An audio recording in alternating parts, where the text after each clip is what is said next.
Oke, nah kalau misalkan kita perhatikan baik-baik, seperti yang tadi saya bilang sebelumnya bahwa kita nanti akan membuktikan identitas Pascal. Nah, bahwa si koefisien dari binomial Newton ini atau binomial koefisien ini, dia adalah sebenarnya sama dengan segitiga Pascal kan? Coba kita lihat.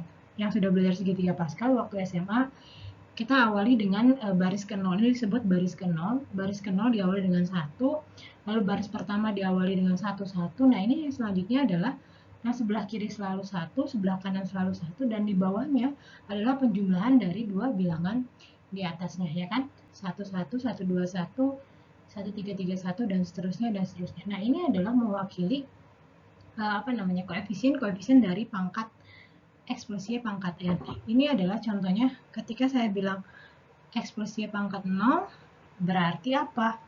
Ini misalkan X plus Y, ini X plus Y pangkat 0, ini X plus Y pangkat 1 gitu. Nah, ini adalah 1X, 1Y. Ini maksudnya mulai dari X kuadrat 2XY gitu ya. Ini Y pangkat 2. Nah, ini kan atas tidak ada variabel kan, X plus Y pangkat 0 dia tetap 1.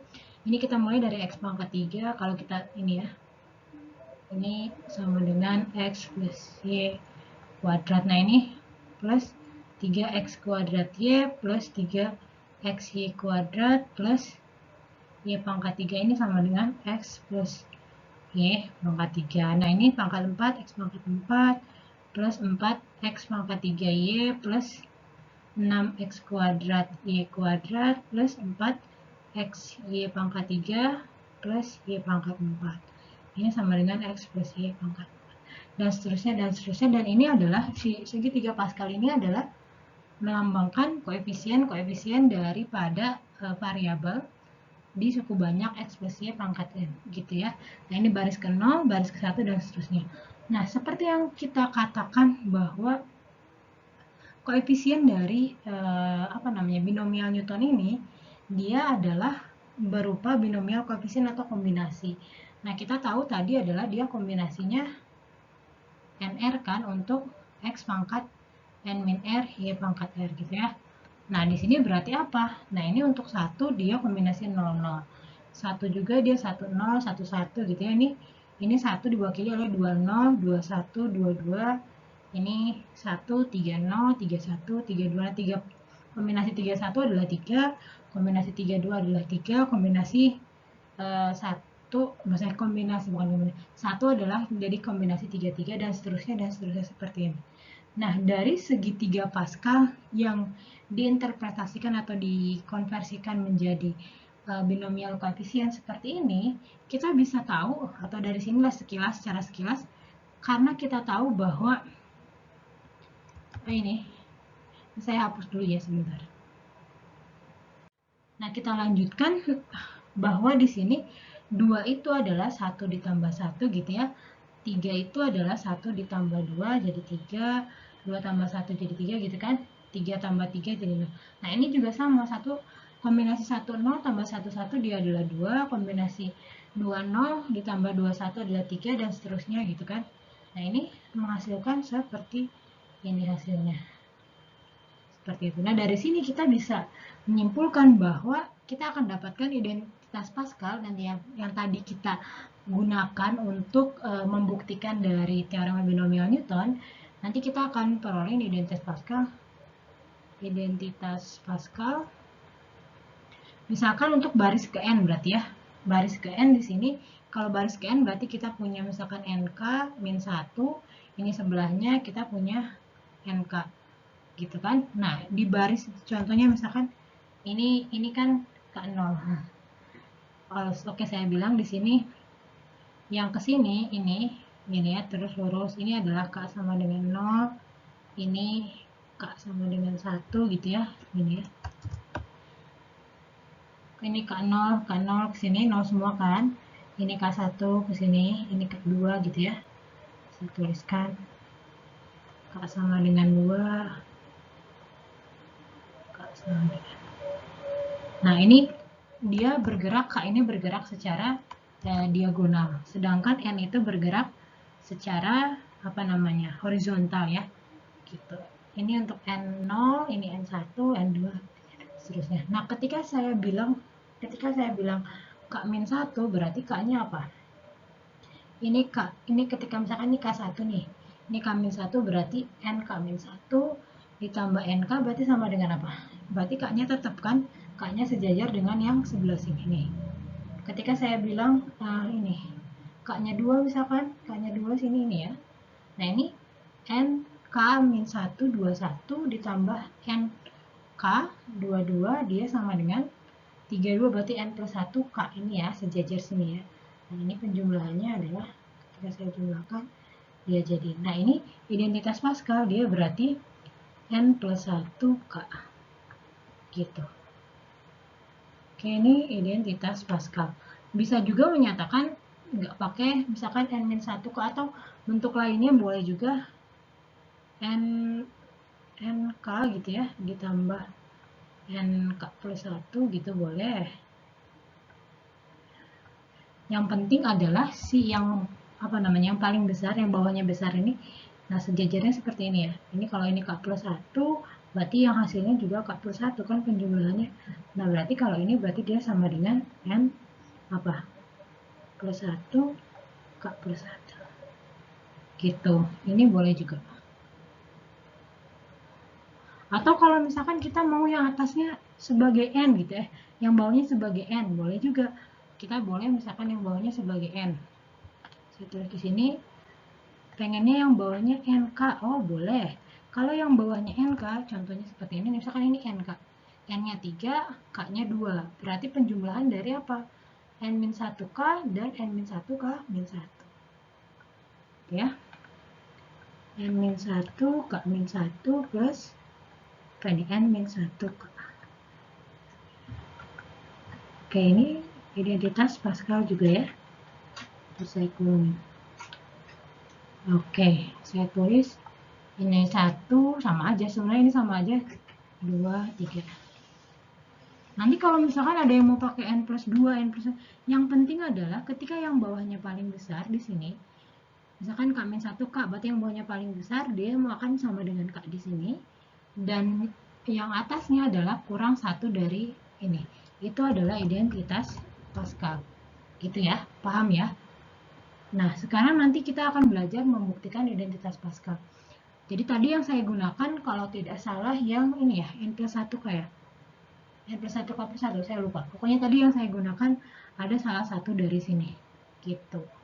Nah, ini segitiga Pascal. Saya ulang lagi bahwa segitiga Pascal di sini adalah mewakili binomial-binomial koefisien dari ini.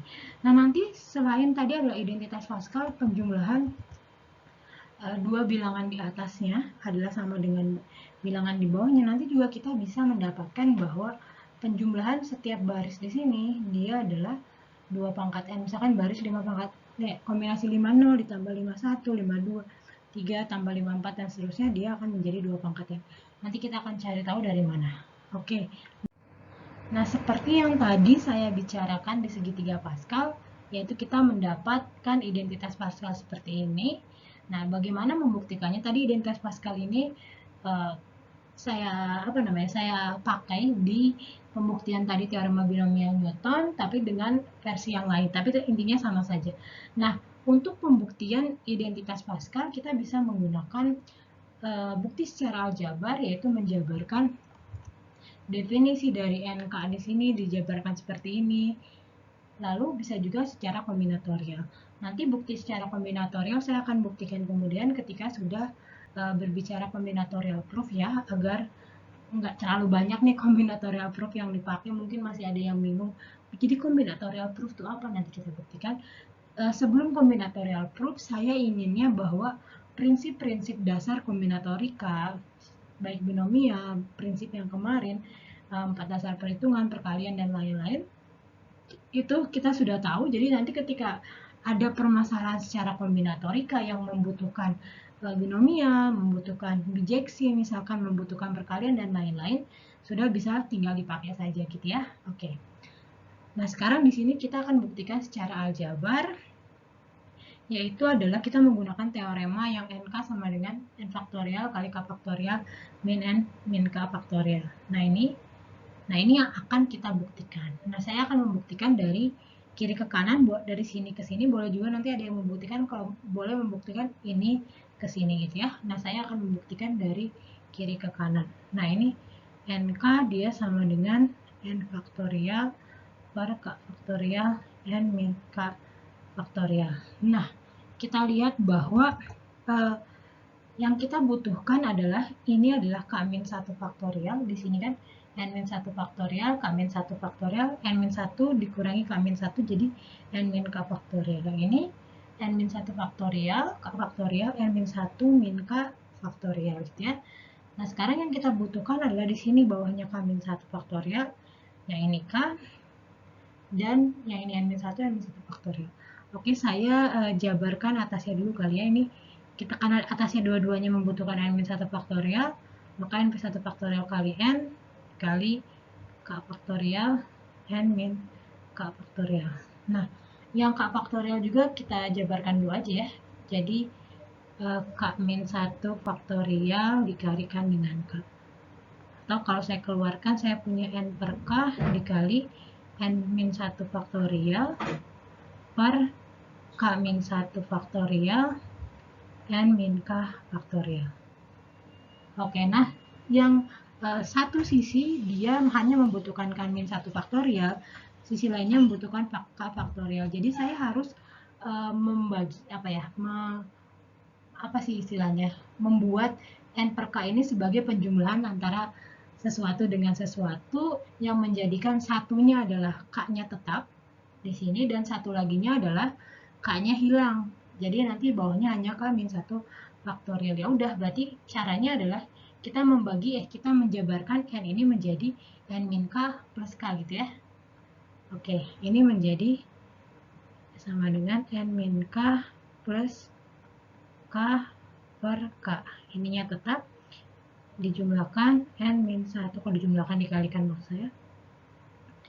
Ininya tetap N min 1 faktorial, ini K min 1 faktorial, N min K faktorial. Oke, berarti yang ini menjadi N min K dikali N min 1 faktorial, ini per K faktorial, karena sudah dikalikan dengan K min 1, ini N min K faktorial, gitu ya. Ini dijumlahkan dengan, berarti K per K berarti 1 ya. Ini K per K berarti N min 1 faktorial per K min 1 faktorial N min K faktorial. Nah, yang sebelah sini udah sama ya. Yang ini udah sama dengan yang ini ya. Berarti tinggal mengubah ini sama dengan ini. Nah, di bawah sini adalah N min 1 min K. Atau N min K min 1 boleh saja ya. Nah, kita tinggal bagi N min K ini N min K faktorial kan kita jabarkan menjadi N min K min 1 kali N min K. Tinggal di ini ya, sama dengan N min 1 faktorial K faktorial, ini N min K min 1 faktorial ditambah, ini saya rapikan dulu. Oke, maaf ya tulisannya berantakan. Faktorial K min 1 faktorial N min K. Yang ini menjadi N min 1 faktorial, tetap ya, faktorial N min K faktorial. Nah, ini berarti sama dengan apa? Dia sama dengan, ini sama dengan N min 1K ditambah N min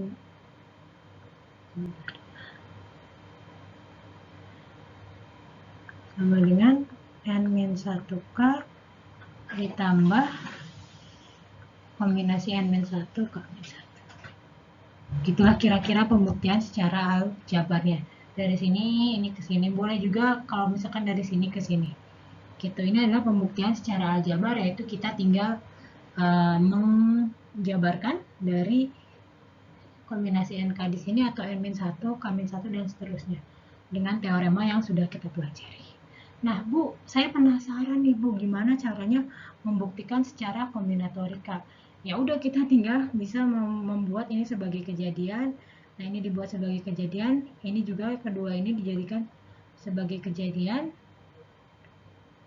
Nah, bahwa satu kejadian ini bisa dilakukan dengan dua cara. Cara ini dan cara seperti ini. Gitu. Intinya adalah kombinatorial adalah kita kita menginterpretasikan si bilangan di sini sebagai suatu kejadian. Nah, misalkan ini NK itu adalah kejadian memilih N objek dari K objek. Nah, gimana caranya si kejadian memilih N objek dari K objek dilihat dari sudut pandang lain akan menjadi seperti itu. Menarik ya? Menarik ya, kombinatorial proof. Oke, selanjutnya. Nah, ini yang saya katakan tadi di segitiga Pascal, bahwa kita juga bisa menghitung jumlah baris ke N dari segitiga Pascal. Nah, apakah bisa membuktikan ini secara kombinatorial? Tentu saja bisa. Nanti kita bisa membuktikan ini secara kombinatorial. Bisa dengan mencari subset, bisa juga dengan pemilihan NR orang. Nanti kita akan jelaskan lagi. Tapi di sini saya sekali lagi akan membuktikan secara aljabar. Nah, sebenarnya nggak perlu membuktikan ya, karena kita tinggal mensubstitusikan nilai X sama dengan Y sama dengan 1 pada teorema binomial Newton. Nah, binomial Newton kan X plus Y pangkat N sama dengan sigma, R sama dengan 0, N R, X pangkat N min R, Y pangkat R. Nah, kalau X dan Y sama dengan 1, berarti apa? 1 plus 1 pangkat N sama dengan sigma, R sama dengan 0, N R 1 pangkat N min R, Y pangkat R. Nah, didapatlah seperti ini kan. Nanti didapatlah ini jadi 2 pangkat N, yang ini jadi sigma R sama dengan 0N, Y pangkat R. Nah, ini adalah disebut sebagai, yang tadi juga identitas Pascal, lalu ini kita sebut sebagai binomial identitas. Nanti kita akan belajar, kayaknya 2 pertemuan lagi, minggu depan kita akan belajar tentang multinomial, yaitu perluasan dari binomial Newton. Lalu minggu depannya lagi kita akan belajar tentang identitas-identitas binomial. Menarik sekali, banyak sekali identitas binomial seperti ini. Nanti ada juga identitas binomial namanya Pardemonde, ada identitas binomial absorption, dan lain-lain yang juga semuanya bisa dibuktikan secara aljabar, juga bisa kita buktikan secara kombinatorial. Nanti nanti ketika kita belum menjelaskan tentang kombinatorial proof, maka kita akan membuktikan semuanya dengan aljabar dulu. Bolehlah sekilas-sekilas kita membahas tentang kombinatorial proof.